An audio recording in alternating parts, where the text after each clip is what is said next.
Di nyo ba napapansin yung mainstream media at saka si Trillanes? Pagka may sinabi si Trillanes, kumpirmado man ito o hindi, talagang pinuputakti talaga ng mga komento ng mga mainstream media. Especially siyempre mga anchorman nila doon. Ibig sabihin, pag si Trillanes ang nagsalita, talagang alerto talaga sila kung paano ito respondihan at iparating sa tao. Para bang makikita natin na talagang napakahusay ni Trillanes sa paningin ng mainstream media. Pero sa mga dapat nilang ipaabot sa tao, katulad ng mga malalaking rally o yung mga hinaing ng mga tsuper natin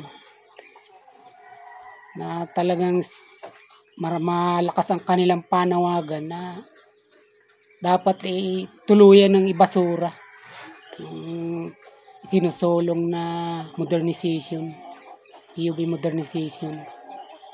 Dahil nga ito gusto nila, pero talagang alam naman natin na masyado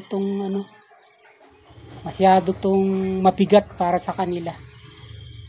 Pero hindi tayo ron, basta ang napapansin lang natin sa mainstream media, talagang piling-pili lang yung mga gusto nilang ilabas o ipakita sa tao.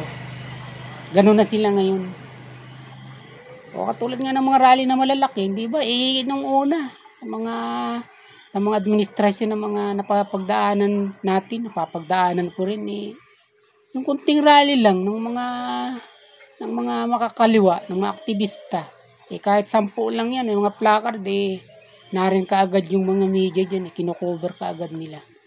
At kung ano yung mga hinaing, okay naman talaga na ipaparating nila. Pero ngayon, yun nga nakikita natin, medyo kaibahan. At ito pa nga, pag yung alam nila na maaring makapagpahina dun sa kanilang gustong o yung tinututulan nila, yung wala sa panig, hindi nila pinapanigan. Kaya nga maliwanag na mainstream media bias na nga, parang gano'n ang nakikita natin ngayon. Bilis na bilis nila itong iparating sa tao. Katulad nga nito Trillanes, itong tungkol sa ICC warrant. Talagang hindi nila ito binibitawan, hindi nila ito niluluban. Pero mag-isa lang dito si Trillanes na nagsasabi nito sa kanila. Na isipin ungat siyang kasama siya sa mga nagreklamo dito sa ICC, pero hindi naman talaga siyang konektado doon. Kita natin kung paano ito himay-himay ng media, ng mainstream media. Para kumbaga lubusan pang ipinapaunawa sa tao. Kahit naman totoo, wala ka naman dapat nang unawain dito. Dahil napakadali na lang, napakaikli lamang naman ang sinasabi ng presidente ngayon, Bongbong Marcos, Pangulong Bongbong Marcos. Hindi nga tayo makikipag-cooperate sa ICC dahil nga tumiwalag na tayo rito, wala na itong jurisdiction sa atin. Yun lang yun. Pangulo yung nagsasalita dito. At napakalaga nun, dahil pag sinabi ng Pangulo na huwag makipag-cooperate, lalo na yung mga PNP, paano ma-serve yung warrant kahit may warrant pa yung ICC na ibaba? Wala namang